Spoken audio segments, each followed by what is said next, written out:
Fedrwch chi jyst miwtio chi'n hefyd? Sori, dwi 'di anghofio miwtio chi wedyn.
Reit, da ni'n live rwan. Ne? Gret. Iawn, wel, croeso I bawb sydd yn ymuno hefo ni. Mae'n wir dweud hyn dydy, da chi'n yn ymuno hefo ni, ond ymuno hefo ni ar-lein i fe bynnag. So, da ni'n darganfod heno yma, a da ni'n mynd I fod yn siarad chydig bach am y sgwrs nathon ni just cael yn yr oedfa, a galla meddwl am chydig bach o bethau hefo'n gilydd. Felly, nhw'n ni just cyflwyno'n hynna'n yn gyflym. Felly, Gwawr, ti eisiau dweud pwy wyt ti? Mae'n oed dweud gwawr a wedyn ti'n dweud y enw, ond dyna ni. Nw'n ni fynd amdani. Bach o job pointio ar Zoom, dwi ddim yn gwybod pwy pa gyfeiriad. Gwawr Murphy dwi. Dwi'n byw yn Wrexham efo fy ngŵr Rhin a 2 genod bach. A dwi'n mynd I capel Pen-y-Bryn yn Wrexham. Da ni licio gael yn hynny yn teulu Pen-y-Bryn. A dwi'n gweithio yn y cyngor fel auditor. Cool. Dwi'n yn gwybod beth di auditor, ond ella na I gadw'r cwestiwn yna ar gyfer rhywbryd eto. Lle bod yr ateb yn hir. Dwi'n gwybod. Ti'n edrych os oes yna risks mewn ardaloedd gwahanol a gweld os di pobl yn rhoi y controls mewn lle I stopio risks rhag digwydd. Cool. Dyna ni sens. Na I googlo fo hefyd nes mlaen fi. Iawn, Rodri. Siarad am risks, well I ni fynd ymlaen at Rodri felly. O'n i'n mynd I ddyfalu na auditor oedd rhywun oedd yn checio bod pobl eraill ddim wedi gwneud camgymeriadau a pwyntio nhw allan.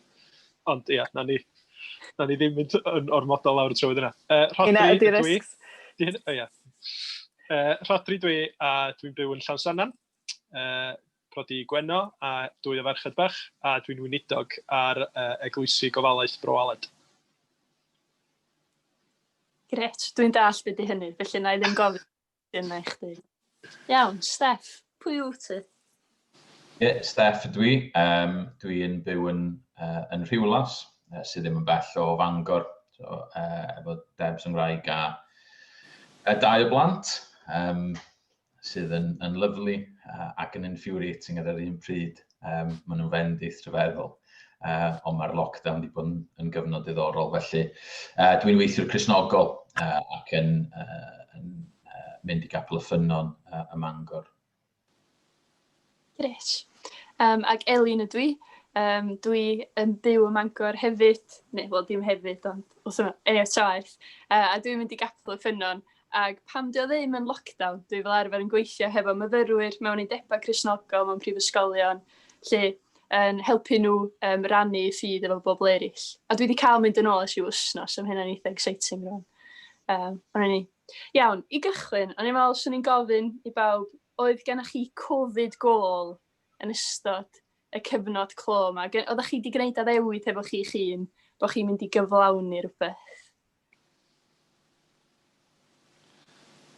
Na I wneud cyfaddefiad bach eitha trist. Fel nath yr lockdown rhyw fath o ddigwydd a wedyn tynhau yn sydyn iawn ar y cychwyn. Wel, yn ystod y tua'r wsos gyntaf na lockdown, nes I ddeud y geiriau, dwi'n mynd I gerdded lot mwy o fynyddoedd rwan. A nath hynny stopio o fewn wsos pan nes I weld y ceir ar pen pas. Felly, oedd hwnna'n Covid goal, nath mond para wsos, so nath o ddim cael ei gyflawni. Mor drist. Iawn. Os bys ni'n bod yn onest, survivio, dwi'n meddwl, oedd y main Covid goal, mae gweithio adra a pawb adra. Dipyn o sialens, ond ar y dechrau, dwi'n meddwl o'n i'n benderfynol bod fi'n mynd I sortio'r ardd allan, a bod o ddim yn mynd I fod yn teyrnas y gant y llew blwyddyn yma. So o'n I isio tyfu llysiau a ffrwytha a bethau, bys ni'n gallu bita nhw. Rai pethau. Dwi wedi cael tatws a llwyth o tomatos, os oes rhywun eisiau rhoi. Cucumbers, pethau gwahanol. Dim peppers, though. Dwi'n gwybod pam, ond dydi peppers just ddim yn offi fi. Neis iawn. Be efo chdi, Steff? Wel, sbwys gen I gwpl. Un oedd bod fi eisiau siafio'n wallt. Dwi wastad wedi siafio'n wallt. A o Debs byth yn gadael I fi. A felly mae hwnna, dwi wedi cael gwneud hynna. So mae hwnna wedi bod yn un. Peth arall oedd, o'n I arfer bod yn athro cynradd. Ac dechrau'r kind of cyfnod o'n i fel plant adre, easy, byddai wedi sortio fo allan. So'r wythnos cyntaf gen i fi'n hynllun gwaith, a'r holl weithgareddau yma, thema am wythnos, beth oedd y thema, coed oedd y thema yr wythnos gyntaf. Ac felly o'n i'n rili edrych ymlaen i gael dysgu'r plant a gweithio. Fi a Debs yn gweithio. A nath hwnna bara 2 awr.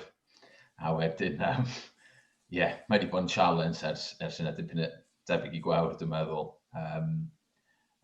Wedi bod yn eitha tough, actually. So dyna oedd yn Covid goal i. Dwi'n meddwl mae'n swnio fel bod wedi bod yn anodd iawn i rieni yn y cyfnod yma. Dwi'n teimlo drosto chi.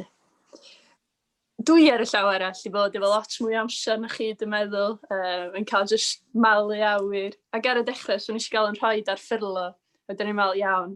So mae fy mam yn rhedeg fatha loads ar hyn o bryd, a just yn berson ofnadwy o ffit. Ac yn eitha, dwi eisiau bod fel o hefyd, dwi eisiau bod yn iach, dwi eisiau bod yn ffit.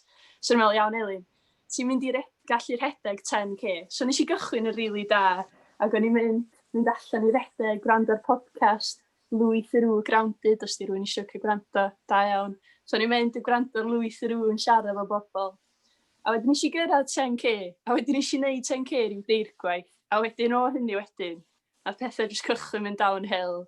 A nes i gychwyn gwneud rhyw fatha ymarfer corff, fatha dilyn rhyw ddynas ar y we, ac oedd o'n mynd y dda, ond nes i jyst ddim para.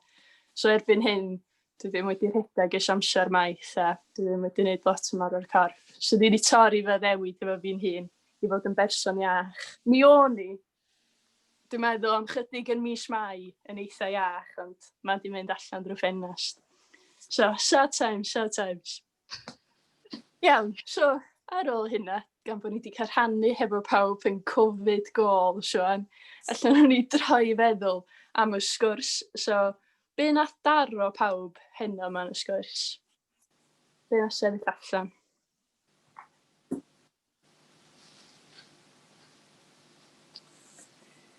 Nath o sefyll allan i fi faint mor wych ydi Iesu, ac mae fod i'r unig un sy'n gallu cynnig yr holl beth yma. Yr unig berson sydd yn gallu roed maddeuant a heddwch, a cariad a bywyd yn ei gyflawnder. A neith o byth troi ffwrdd oddi wrthyn ni, a faint mor sicr ydy hynny. Ac y ffaith, oedd Steffan yn sôn am y 2 o ddewid, bod un o ddewid, bod o'n mynd i atgyfodi Lazarus, ac os oedd hwnna'n dod yn wir, fyswn ni'n gallu bod yn sicr bod yr ail un yn wir hefyd. A sut mae Duw yn rhoi fel breadcrumbs bach i ni, i helpu ni, ac i atgoffa ni drosodd, bod o'n ffyddlon, a bod ni'n gallu trystio fo, a bod o'n rhyw i wair. Dwi'n meddwl, be nath taro fi a just reality y peth. Mae'n aml, mae rhywun yn medru meddwl am kind of ffydd fel rhywbeth kind of allan yn fanna. Ond actually marwolaeth ydy yr issue mawr dyn ni'n wynebu. Marwolaeth ydy'r broblem fawr. Dyn ni wedi gweld yn yr misoedd diwetha yma. Just pobl yn scared stiff o marwolaeth. Marwolaeth ydy'r tabw mawr yn cymdeithas ni.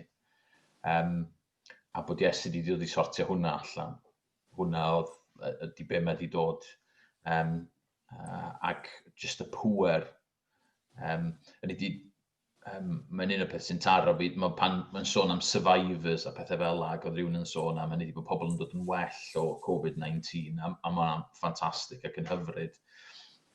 Ond i ryw raddau, yma beth a survivors nag os da ni gyd yn mynd i farw rhywbryd mae'n mynd i ddigwydd i ni.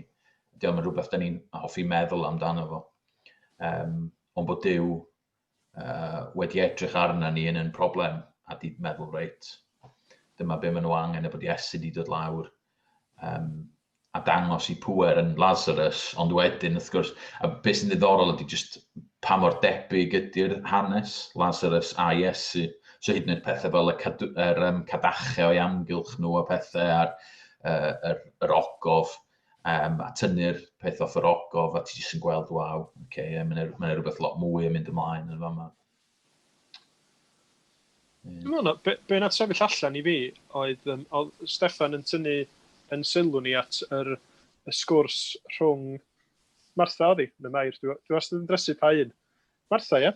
Martha gynta. Martha. Ac yn deud, mi fydd dy frawd yn atgyfodi, a mae hi yn atab yn deud, dwi'n gwybod fydd hynna i gyd yn digwydd yn y diwedd. A'r gwahaniaeth yna rhwng i angan presennol hi a'r gred gyffredinol. A mae Iesu'n pwysleisio, na, fi ydy'r atgyfodiad ar bywyd. A dwi'n meddwl mae hwnna'n help i ni heddiw, achos mi fysa na lot o bobl ella'n tybio bod Cristnogaeth yn deud mi fydd na fywyd ar ôl marwolaeth rhywbryd. Ond mae Cristnogaeth Feiblaidd yn mae Iesu'n fyw i ni heddiw, a mae'r atgyfodiad yn reality trwy bod Iesu'n fyw i ni heddiw.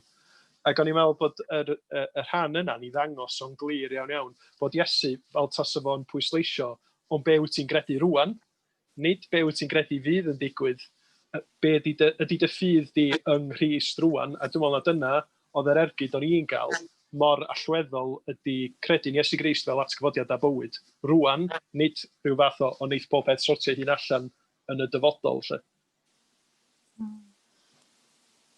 Ie.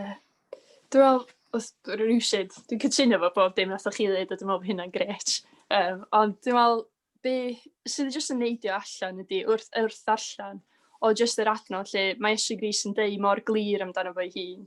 Mae fi yw'r atgyfodiad ar bywyd. Fe bynnag sy'n credu yn y fi, iddo farw fe fydd byw. A sydd o Steff yn dod â ni fatha, sôn am hyn i gyd, a deud bod Iesu Grist yn deud, o ie, fasus bydd o'n cael ei atgyfodi, ag bydden ni yn cael ei atgyfodi. Ond bod o'n deud, mae yna brawf, nath Iesu Grist atgyfodi Lazarus, mae Iesu Grist ei hunan wedi atgyfodi. So fo ydy'r atgyfodiad. Ac o hynna jyst, nes golwg mor, bod fi'n credu hyn, a bod fi'n hollol hyderus yn efo, oedd o jyst mor neis dod yn ôl, ac eto cael yn hitio eto, mae'n bach ydy, mae hyn mor wir, fedra ni drystio ynddo fo. Dydy o ddim fel bod o jyst yn deud pethau neis wrthyn ni, jyst mwyn neud ni deimlo'n well yn y foment na o dristwch. Mae o'n literally go iawn, dydy. So, really cool. Iawn. Gynna ni addewidion eraill, dwi'n gwybod, os gynna chi hoff addewidion eraill yn y Beibl, fysa chi'n pwyso ar o ddydd i ddydd?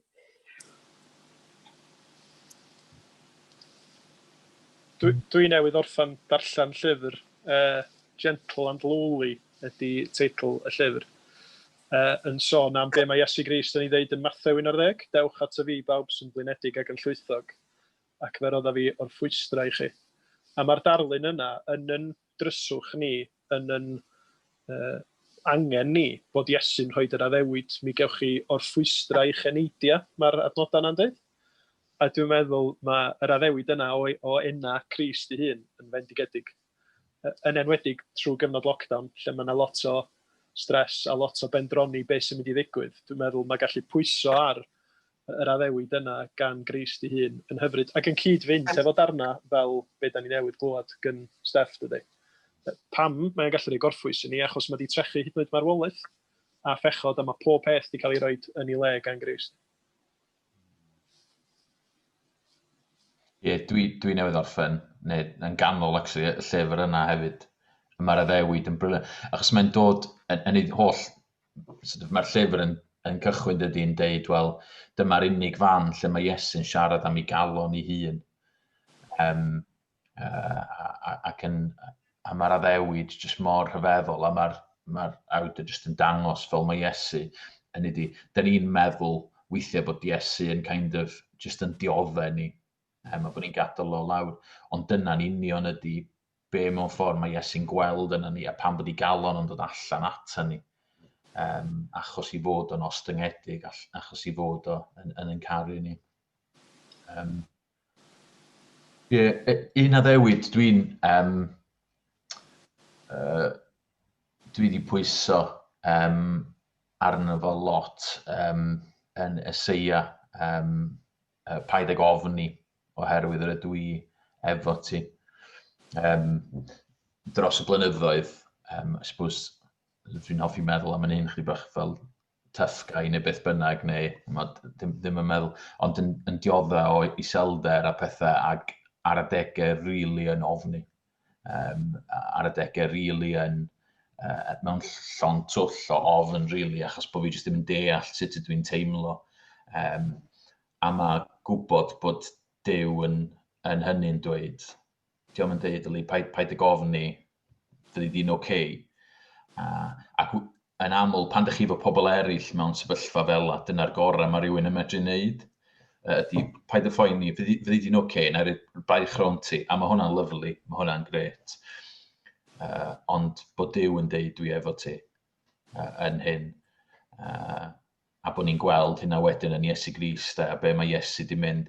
O'n i'n hoffi heno'r can gen Aled am Iesu yn gardd Gethsemane, a kind of cael rhyw fath o olwg o be oedd mynd ymlaen yn bywyd emosiynol Iesu yn fanna, a'r ofn oedd o'n teimlo.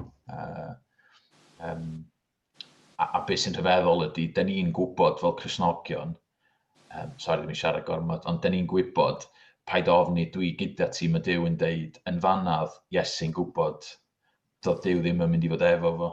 Dyna oedd o'n ofni, oedd o'n gwybod bod Duw yn mynd i droi cefn arno fo. A dyna oedd yr ofn. A dyna ddim ateb i hwnna.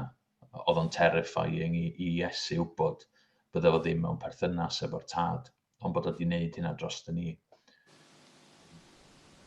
Ie. Dwi'n meddwl un o'r addewidion, dwi'n gwybod, dwi'n meddwl amdan hwn yn aml iawn, dwi'n gwybod pam fi'n dod yn ôl fod drwy'r adeg, ond fatha yn y dechrau unwaith mae addag Efa yn cael ei tafu allan o'r ar, a mae Duw yn rhoi di ddedfryd. Mae yna fatha obaith yn syth bein, bod o'n beth ofnadwy, a maen nhw wedi troi cefn oddi wrth Duw. Mae Duw yn syth bein yn fatha rhoi di fatha action plan o sut mae'n mynd i achub pobl, sut mae'n mynd i ddod â phobl yn ôl ato fo, gan deud am Iesu Grist yn sôn yn fama. So, bydd ef yn sigo dy ben di, a thitha'n sigo i swtl o. So, sôn am Iesu Grist a'r diafol, bod Iesu Grist yn mynd i ennill. Ydy mae'n mynd i fod yn boenus Iesu Grist, a da ni'n gwybod hynna bod o di gorau mynd i'r groes a chymryd y pechod a fel o Steff yn deud wan yr erchylltra yna o gael ei wahanu o wrth Dduw. Ond eto fatha, mae jyst mor anhygoel bod Duw yn fodlon yn wyneb yr brad yna yn syth bein deud, ond dwi'n mynd i wneud ffordd i chi ddod yn ôl ato fi. A mae hwnna jyst i fi fatha'n bob dim, achos o fanna wedyn, da ni'n cael dod yn ôl a nabod Duw, achos mae Iesu Grist wedi dod, mae wedi dod achub ni, mendio'n perthynas ni fo Duw, so da ni'n cael dod ato fo, fel chdi'n sôn fatha yn yr adegau yna pam da ni'n teimlo, dwi'n gwybod pa i ddefnyddio sydd yn addas, ond just yn absolutely awful, ac yn teimlo'n ofnus, ac yn teimlo bod y byd just yn too much, a bod o'n brif o gormod. Da ni'n gallu just dod yn ôl, a bod yn presenoldeb Duw, a cael ei nabod o cael troi ato fo, just cael yn cysuro'n llwyr, a mae hwnna jyst yn bitter efo, a mae'n gyfais llwyr, a mae'n smor o'r anhygoel. So ie, dwi'n meddwl hwnna di'n rhai i fi. Dwi wastad yn rhyfeddu faint o addewidion mae Duw yn rhoi i ni. Mae'n jyst yn taio i hyn i gymaint o bethau. A mae'n wych gallu just mynd ato fo a dweud, ti wedi dweud hwn, please gai hwn? Ac yr un dwi wedi gwneud lot o hynna ydy Salm 32, lle mae'n dweud, hyfforddaf di yn y ffordd a gymerir, fe gadw a fy ngolwg arna ti. Yn fel pan ti'n gwneud penderfyniadau bywyd a ti ddim yn siŵr iawn beth ti fod i wneud neu lle ti fod i fynd. Dwi'n gweddio hwn drosodd fel ti wedi gaddo, ti'n mynd i hyfforddi fi, ti'n mynd i fod yma efo fi, please neud i arwain fi, a neud i just dangos beth dwi fod i wneud, a roed yr heddwch na i fi, cos ti hefo fi.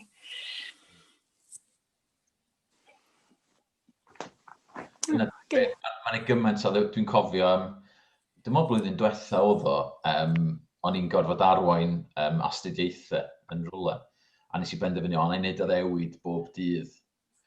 A wedyn o'n i jyst fel, waw, i fel wneud hyn trwy'r blwyddyn. Achos o'n i jyst gymaint o addewidion gwahanol, mae'n rhyfeddol. A beth sy'n hyfryd ydy bod rwy'n gallu pwyso'r addewidion gwahanol mewn cyfnodau gwahanol o fywyd, de? Achos bod y Beibl mor eithriadol o gyfoethog, felly. Ie. Gret. Steff, wyt ti'n checio os oes rwy'n yn cysylltu hefo ni? Do ni ddim, ond mi na i wneud Joan.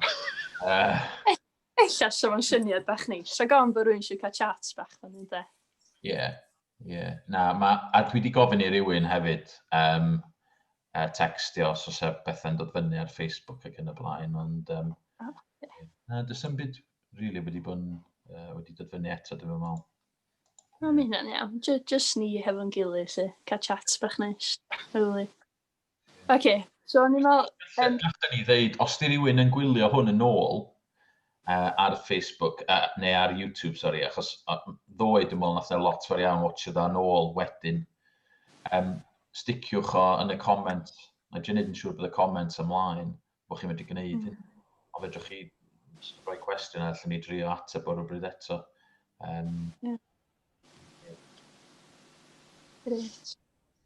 Iawn, o'n i'n meddwl wrth fatha o ganlyniad i'r sgwrs heddiw yma. Ella, da ni rhywsyd i twtsiad ar hyn yn barod, ond ella sy'n ni'n mynd, nodiadau fi'n dod fyny. Sy'n ni'n edrych arno fo chydig bach mwy. So, mae Iesu Grist fatha yn yr hanes yma yn camu fewn i sefyllfa o ddiodda, sefyllfa o alar lle. Mae Martha a Mair yn distraught. Ond yn yr hanes, mae'n dod â gobaith anhygoel. Wel, mwy na gobaith, mae'n dod â fatha gwellad, mae'n dod â atgyfod, bod dim exciting.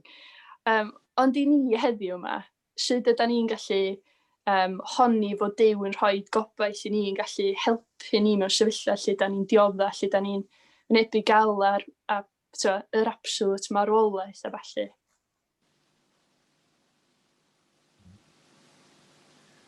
Oedd hynna'n gwneud sens? Oedd, hwnna'n gwestiwn Sorry.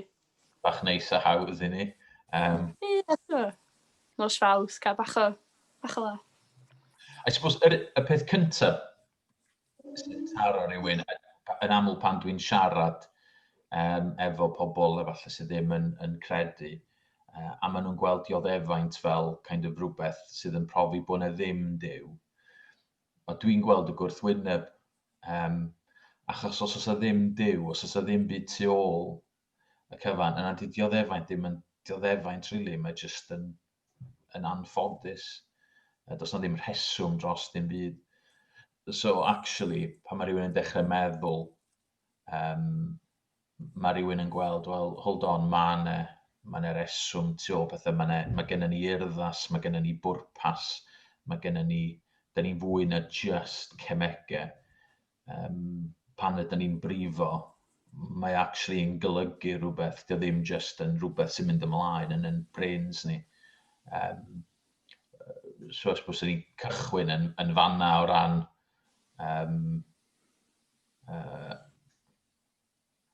ond dwi'n gwybod dwi'n di ateb y cwestiwn o ran sut mae Chris yn rhoi cysur i ni. Mae gobaith yn y beth, rhaid fi ddweud, dwi wedi bod yn meddwl lot am dros y misoedd dwytha yma. Achos mae byw heb gobaith. Dwi'n meddwl mae'n rili anodd. Mae pobl yn gobeithio i fynd ar gwyliau, neu ti'n gobeithio i gael amser off gwaith, i gael ymlacio, ti'n gobeithio i weld pobl a cyfarfod fyny, i wneud pethau hwyl. Dwi'n meddwl mae bywyd ni yn fel, yn mynd o un gobaith i'r llall, achos dyn ni'n edrych ymlaen i wneud pethau. Ac un peth nath y lockdown cymryd i ffwrdd, ydy hynna i gyd. Ti ddim yn gallu mynd ar gwyliau, ti ddim yn gallu cael change of scenery, ti ddim yn gallu gweld pobl gwahanol. A sut mae hwnna yn tough.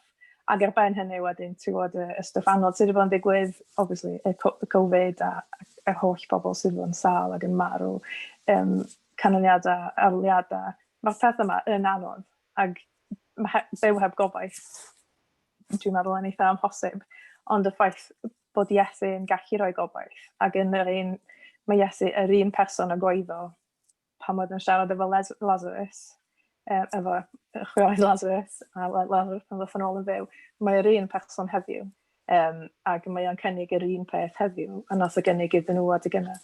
Mae'n cynnig roi ei hun i ni, a mae wedi roi ei hun ar y groes i ni.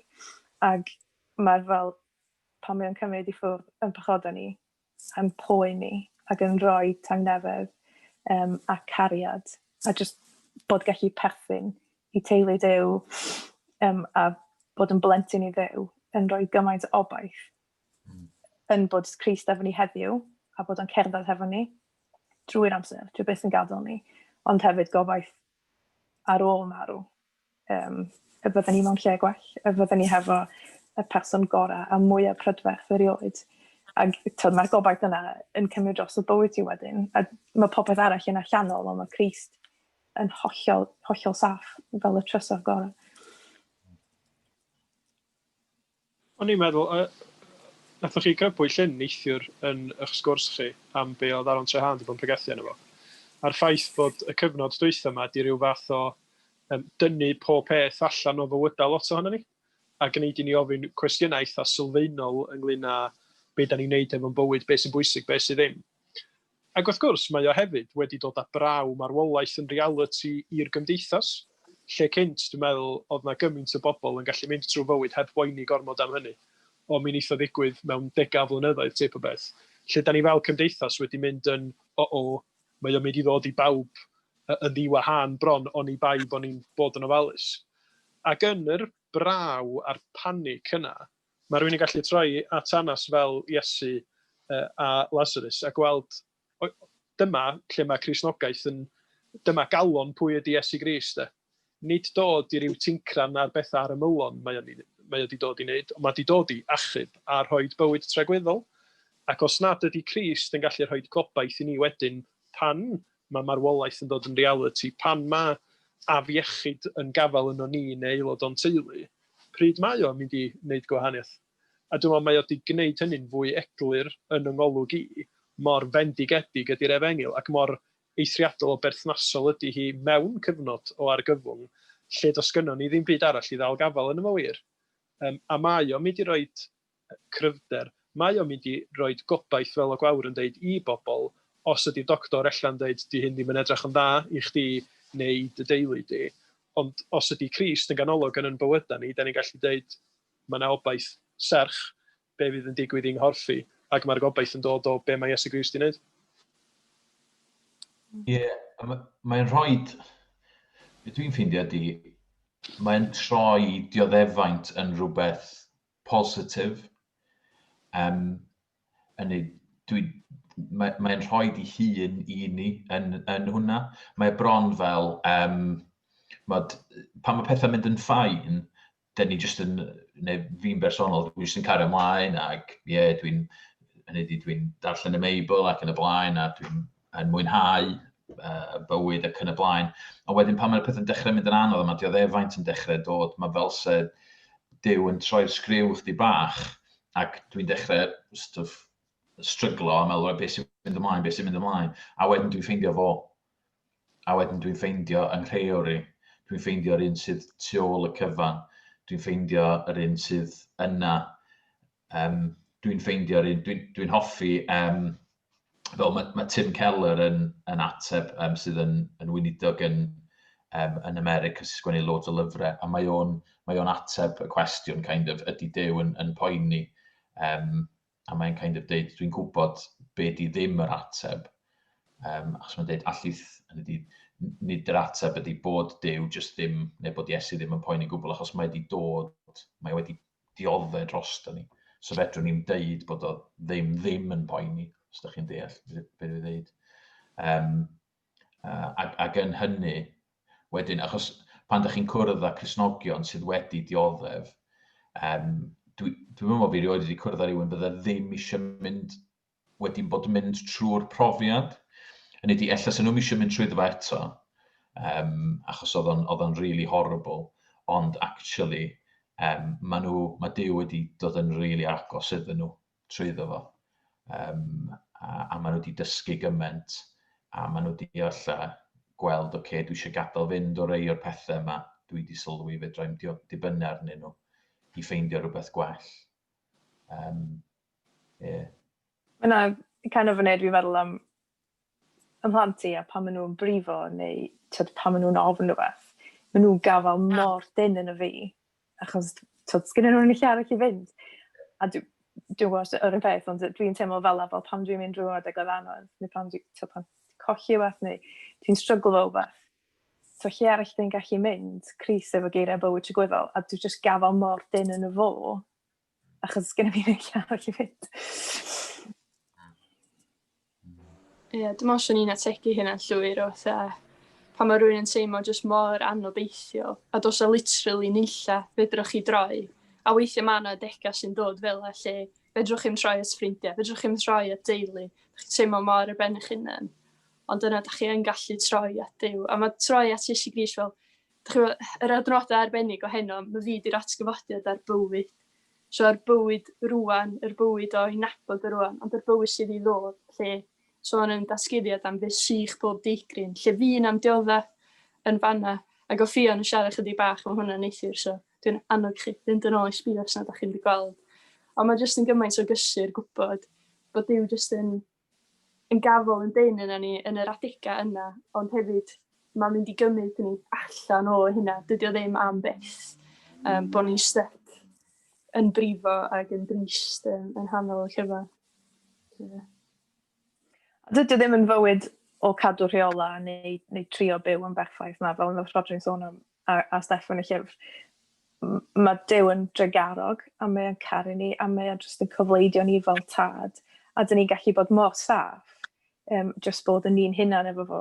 Dyn ni ddim yn gorfod trio cadw rheola a bod yn berffaith. Mae'n derbyn ni fel ydyn ni.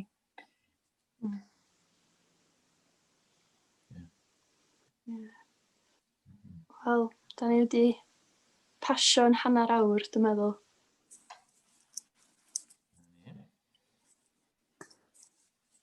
Na i just check bydd ei gwestiwn arall. Dwi'n meddwl bod ni'n... Wyt ti wedi darllen y llyfr Gentle and Lonely hefyd, gwar? O, dwi wedi darllen y penod gyntaf. Secret yn yr allan. Paid i ddeud trin, achos dwi'n rhoi ei fel 15 blwydd. O ia, na ni gadw hynny'n gyfrinach, fyna neb yn gwybod. Mae werth, actually, os y bobl yn gwylio, mae werth prynu'r llyfr jyst i gael golwg ar. Be mae'r awdur di wneud i mynd nôl i lot o hen stwff oedd y Puritania di sgwennu. Ond dydy o ddim yn stuffi o gwbl, mae o jyst mor... wedi bod yn agre yn darllen achos mae o jyst... Ydy'r awdur? Cofio nhw. Dan Auckland. Mae gen i fod... Dave, ta Den. Dan. D-A-N-E. Fel great. Ac hi. Oce, dydy. Ond mae actually hefyd efo'r cyfer gweithaf yn y byd i gyd. So, fysach chi ddim, os ydych chi'n gweld o, fysach chi'n meddwl, di hwn ddim yn dda, ond... Sgenna chi o two hand yn rhywle? Rodri, mae gen ti loads o lyfrau. Ydy o'n fan ar rhywle? Oes, fe, na, ar Kindle nes i brynu fo. Oce, I know lo, right? Oce, pause. Pan mae'r hawdd fysa fai ti ffindio llyfr rhod yn y silffoedd yn gyd? Dibynnu pa lyfr fysa ti'n gofyn i fi ffeindio.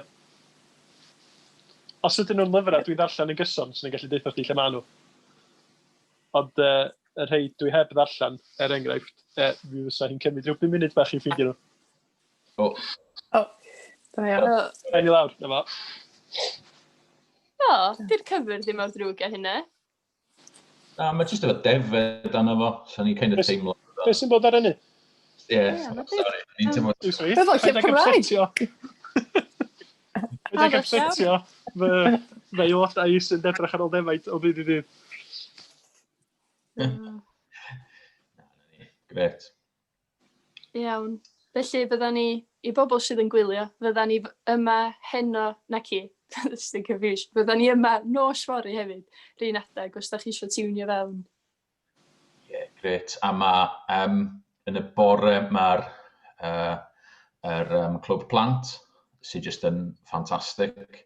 Mae Emyr hefyd yn gwneud astudiaeth bach ar y ffesied i bobl ifanc, ond actually hefyd mae'n gret i unrhyw un. A wedyn nos fory, mae'n rili werth tiwnio mewn nos fory. Mae John Trehan yn siarad. Mae gennym ni, mae Joss Edwards yn sôn chydig bach am effaith y Beibl a arno fo mewn gweithio Gymdeithas y Beibl. Dydy, a mae'n just lot o bethau ffantastig nos fory hefyd, so mae'n rili werth gwylio hwnna.